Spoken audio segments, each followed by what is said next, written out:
Hello everyone and welcome to the latest episode of Book Time with Elvis with me, Mark.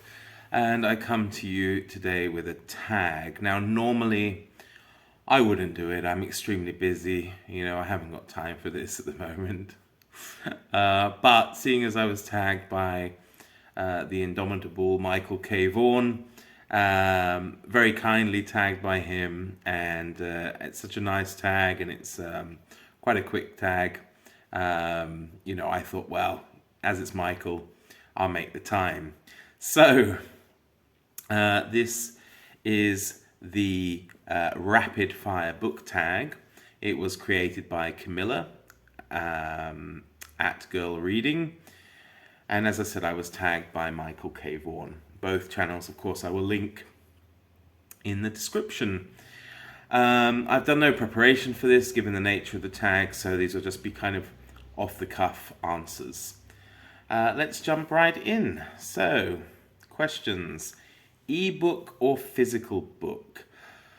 Well, in a perfect world, physical book. But as I live abroad, I don't live in my native country, and I live in a country whose first language is not English, and I live in a small town where there's no bookshop. Sometimes necessity means that I must plump for ebooks. But as I said, in a perfect world, I love physical books, but for convenience sake, I go for ebooks. Paperback or hardback? Well, for me, it depends on the book. If it's a nice reference work, something like that, then a hardback is really good to have, and I like to have it on my shelf and pull it out and read the bit I need to read and then put it back. If it's for ease of reading in bed or carrying around with me, then I definitely go for paperback. I don't also see the point really in having too many kind of just novels in hardback, unless it's particularly special to me. But if it's just one I'm reading for the first time, or it's kind of what's the word? I want to say a pulp fiction or something like that, but then I don't see the point in spending the money on a hardback when a paperback will be just as good and probably more convenient. Online or in-store shopping? Well, as I mentioned, I live in a small town where there's no bookshop, so my shopping is pretty much limited to online shopping. Within country at least, so I found a nice website here in the Czech Republic where I can get English books, although the selection is much more limited than it would be if I was back in the UK, but that's understandable. I find myself sometimes using Amazon Germany because we fall within their catchment area. If I spend over a certain amount as well, the shipping is free. Given the chance to go to a bigger city, so sometimes if I go down to Prague, I will check out the English bookshops there, and we'll definitely come away with something. In the UK, when I've been there, I suppose I did also use online shopping quite a lot. It's just very convenient. But where possible, I would like to support definitely independent bookshops rather than big faceless corporations. Next one, trilogies or series? Not fussed, to be honest. I started out reading a book that was meant to be a trilogy, and then it became a small series at 5 or 6 books. But it did start off as a trilogy. That was the Night Watch trilogy / series by Sergei Lukyanenko, which is a fantastic fantasy horror fantasy series. Actually, it doesn't really fall into well, I guess by the nature of what the stories are about, it does fall into both, but it's excellent. I'm not going to tell you any more about it, but check it out. Heroes or villains? Well, it depends, really. It depends on, depends on how the characters are written. There are some, of course, great villains out there, and sometimes I found myself rooting for the villain. Obviously depends on what they've done though. If they're too bad, then obviously not. But sometimes I can go for the villain over the hero. I do read a lot of books where it might not be that kind of clear cut, perhaps, or the villain is kind of like, you know, when I'm reading a historical fiction or something,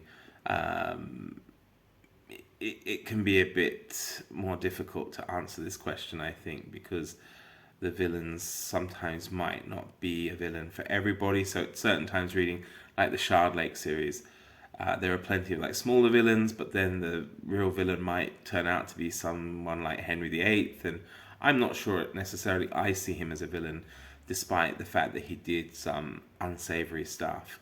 But yeah, for me it depends really on the writing. Next, a book you want everyone to read. Yeah, maybe I should have prepared a couple of these. What's a book I want everyone to read? Well, I suppose it's one that I've mentioned several times, and I did host a read-along of it back in the end of July into August, which was 3 Men in a Boat by Jerome K. Jerome. I go on about it so much, and I've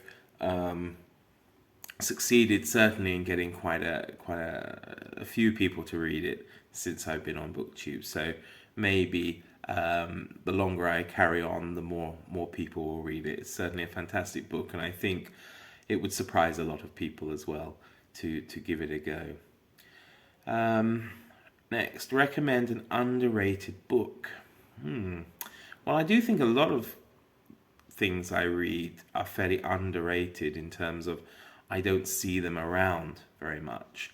They might not have been critically underrated, and they may well have been fairly popular in the wider world. But also I'm not always up to date, so that could be another thing. But like, I'll actually recommend a series that I think is underrated, and that's the Station series by David Downing, and it's a fantastic series set in pre-war Berlin, all the way through to post-war Berlin, following the adventures of an Anglo-American journalist.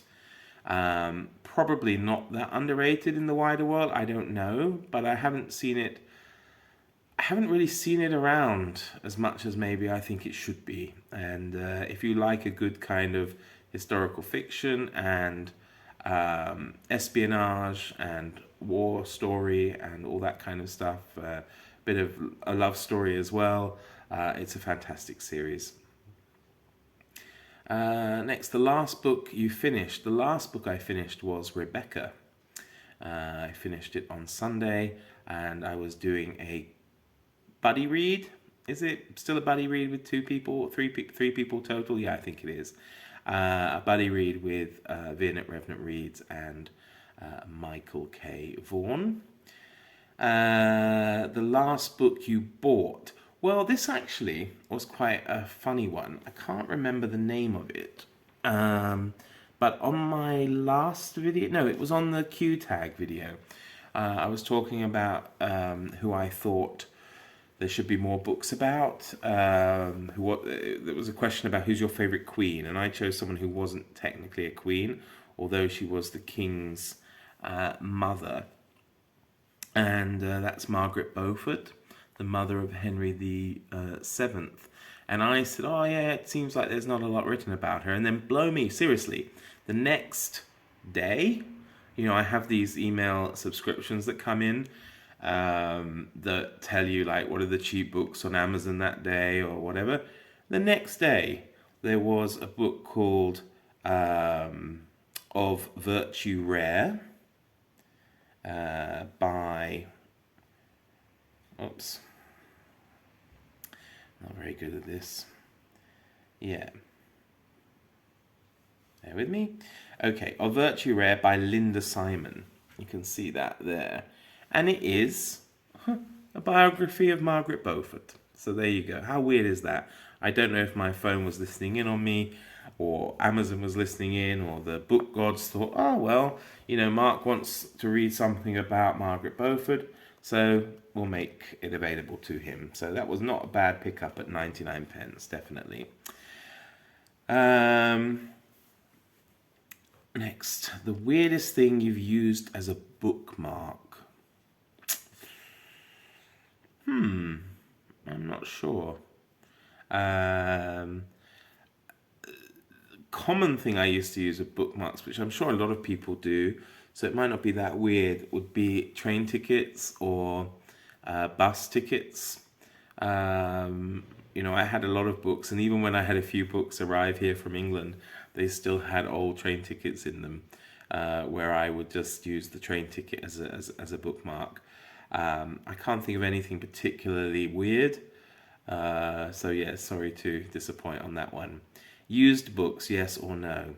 Yes, I have absolutely no problem with used books, and sometimes I actually like the feeling that somebody has read and enjoyed this book before me. I'm not a huge fan if they're overly annotated, or there's a lot of notes written in the actual or over the actual words. I don't mind inscriptions, of course, at the start of the book, and that can be very interesting. But no, I have no problem at all with used books. Top 3 favorite genres. Well, non-fiction, historical fiction, and then I suppose biography, maybe. So there we go. Next, borrow or buy. I'm a buyer. I don't like to borrow because I feel I'm rushed in my reading. I'm quite a slow reader, and also I like extending my library. I'm quite happy to lend books, actually, although I've had a few problems with that, from people either losing them or damaging them. But generally I trust people and I'm happy to lend, but I'm not much of a borrower. And if I do borrow a book and I really enjoy it, I'll end up buying it probably anyway. So characters or plot, again, depends on the story. I think if the nature of the character is intricate to the way the story works, then I would go for character. If the plot is strong enough not to have to be completely character driven, then that's fine. I haven't much of an opinion on that particular one. Long or short books, again, just depends on the book and the story. There are plenty of short books that pack a punch, just as much as long books. There are some short books that have taken me maybe longer to read than a long book because I just couldn't get into it as much. So it really does depend on the book and the writer and the story. Long or short chapters, I don't know. Perhaps with short chapters you feel like you're progressing through the book faster, but then if you're really enjoying the book, it doesn't really matter. Name the first 3 books you think of. Well, at the moment then I'm going to have to think of, I have to say Confederacy of Dunces, The Name of the Rose, and Henry IV by Ian Mortimer, because these are the ones stacked up in my bedroom for my nighttime reading. So so Name of the Rose by Umberto Eco, Confederacy of Dunces by John Kennedy Toole, and Henry IV, The Fears of Henry IV, is it, by Ian Mortimer. So those are the first 3 I think of. I like that kind of question because I'm sure on a different day it would be a completely different answer. So, books that made you laugh or cry. Well, going back to 3 Men in a Boat certainly makes me laugh, and there's a small part in it that can make you cry as well. Confederacy of Dunces, which I'm reading at the moment, there's a lot of laughs in that, but there's also, I think, an undertone of sadness, especially given what happened to the author and the character himself, Ignatius Riley. He's there's something sad about him. Other books that kind of made me cry, I guess The Power of One by Bryce Courtney. That's a good book. Not sure quite, but certainly moved me. Mudbound, though the author's name escapes me at the moment, was very moving, and I read that recently. So yeah, there's a few. I could probably go on and on if I thought about it more. Our world or fictional worlds? Um, Generally, our world, to be honest. I'm not a huge fantasy reader. It depends. It really has to be something special to grab me in a fantasy sense. So yeah, I will go most of the time with our world. Audiobooks, yes or no? Again, I haven't a problem with them. I think if you like them, fine. I'm not a huge listener of audiobooks, but I can be if the need arises, or if someone really recommends something, it doesn't distract me, and I wouldn't have a problem like listening to a book and following along with the actual physical book. So yeah, either. Do you ever judge a book by its cover? Yes, I do. I'm not going to lie that the cover does play a part in me picking it up. Not necessarily choosing it to read or buying it, but if I'm browsing in a bookshop, then yeah, how attractive or interesting I find the cover is important enough for me to judge it as something that I might be interested in. Although I found out yesterday, for example, there's this book. Who was it who mentioned it? Was it Shelly Swearingen, I think? She was talking about the book Middlesex by Jeffrey Eugenides, is it? And actually, I was talking to Summer at Cozy Reading and Quaker Cats about it, and I thought it was some kind of historical fiction of, one of like these Edward Rutherford kind of books about the county of Middlesex in England, where I was actually born. So I'd seen this book in the bookshop years ago, and there was nothing by that cover that would have suggested the real nature of that book. And I want to say it didn't even put off the idea of what I thought it was. So, you know, um, sometimes a cover can certainly give you a clue to what's inside, and or really didn't in this particular instance. So, yeah, I felt a little bit embarrassed when I found out that wasn't. It really wasn't what I thought it would be about. Next, book to movie or book to TV adaptations. Again, just depends how well it's done. I mean, I think sometimes depend. If the book is like a series or it's extremely long, then a television adaptation can be better because, of course, you've got more time in which to tell the story. So, yeah, maybe television adaptations can work better, but it depends. It really depends on the story. Excuse me.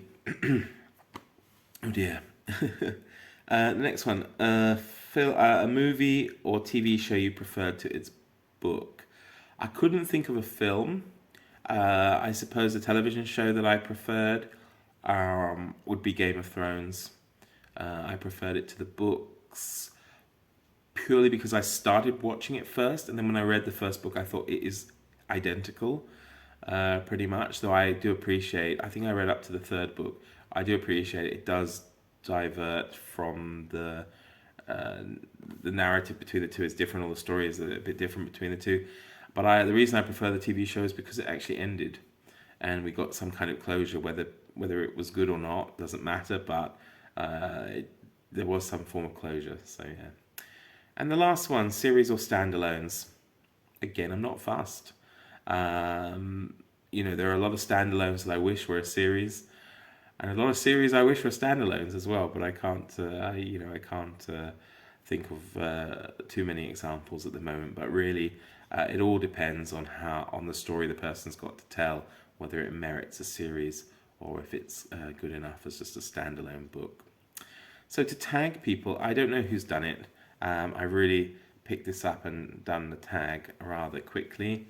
But I will tag the following people. I will tag Summer, Cozy Reading with Quaker Cats, and Shelly Swearingen because I mentioned them in this. I'll also tag Vin at Revenant Reads if he hasn't done it already. And I will tag Matthew at Imp Books and Aaron Facer and anyone else. Yeah, I will tag also oh gosh, Becky at Teacup something or other. I'm so sorry, Becky, I've forgotten your channel name, but I will write you down below. All right, everybody, thank you very much. Sorry for the haphazard, rushed way of it, but as Michael said, I'm very, very busy, and so you're lucky to get this from me. No, I'm only joking. I'm not too bad at the moment, so I'm happy to get this out, and I'm glad you took the time to watch. Take care. See you all soon. All the best. Bye.